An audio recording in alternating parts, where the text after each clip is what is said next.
What I want to talk about in the video today is sound cards. So I recently got a sound card, and the reason why I have it early before Christmas is it was from my mom. It was for a Christmas present, but the reason I have it early is because to make sure that everything works correctly. And we had kind of a little 15-day thing. So she gave it to me early to make sure everything worked, so we could kind of send it back if there's other things wrong. The only issue with it is the ACM. So the ACM is an audio control module that came with it. It's basically like a little mix amp. If you ever use like an Asteroid 40, it's kind of like that. But that works.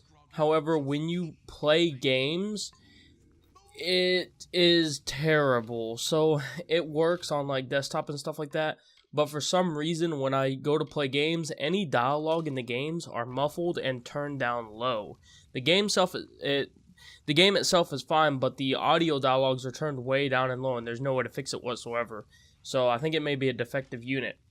However, let's talk about the sound card that I got. So this sound card that I got is pretty freaking awesome, and up until this point, just to give a tiny little bit of a backstory, I have only used motherboard audio in my life as far as going to computer-wise goes. I've never used anything else except for my Astro Mix Amp, but I don't really count that as that because it still plugs into the motherboard. So, or it still plugs into a USB thing. But this is actually a sound card that goes into your motherboard. And a lot of people are probably like, well, why would I want this over just motherboard audio? I thought the same thing until holy shit, I tried this thing out and it is fucking amazing. So first of all, it gives you a competitive advantage in games such as like I tried it out in Black Ops 4. Now I may have that running in the background, but granted my skill is shit because I haven't played an FPS game in a little bit, so apologize for that. But you can see where I'm aiming at people before they even come around the corner because I know where they're going to be because of the sound card, alright? And you can also see to where I'll be shooting one person, then I'll turn to another direction and I'll go ahead and shoot them because I hear them approaching towards me, which wound up me getting killed a lot, but you know what? It's worth it in my opinion just to kind of like give an example of what happens.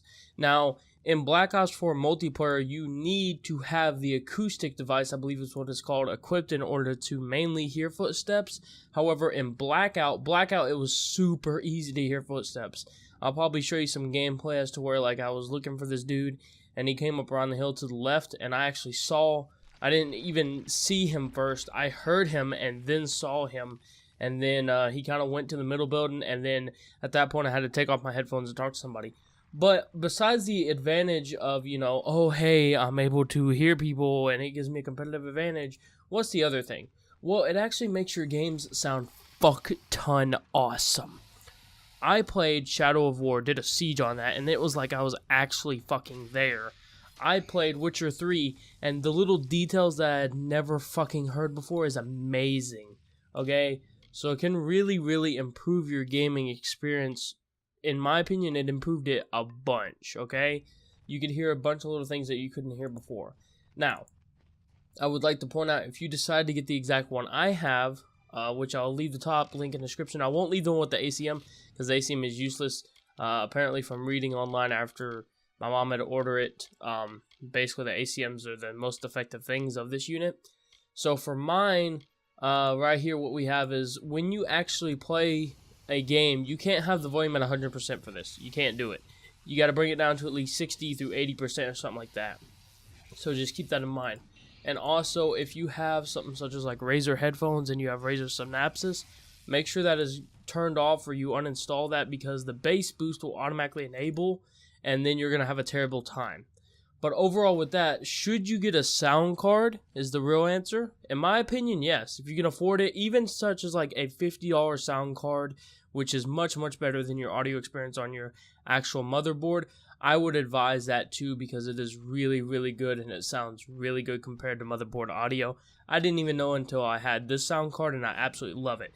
Now, there is one major flaw with this sound card. If you have a tempered glass case, or a case that you can see through the whole side of it, I would recommend looking around a little bit for one that does not have a shroud on it, because of the reason being that the one that has the shroud on it actually has a blaring red light for a lot of people. It's got a red LED, and for a lot of people it's too bright, and especially if you're going to be able to see into the computer, it's way too bright and it'll actually hurt your eyes a little bit.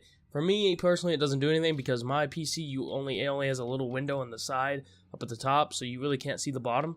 But that's it. I hope you guys enjoyed the video. If you guys want to, I'll leave a top link in the description to SoundCard and about 2 or 3 others. And that's it, and I'll see you guys next time.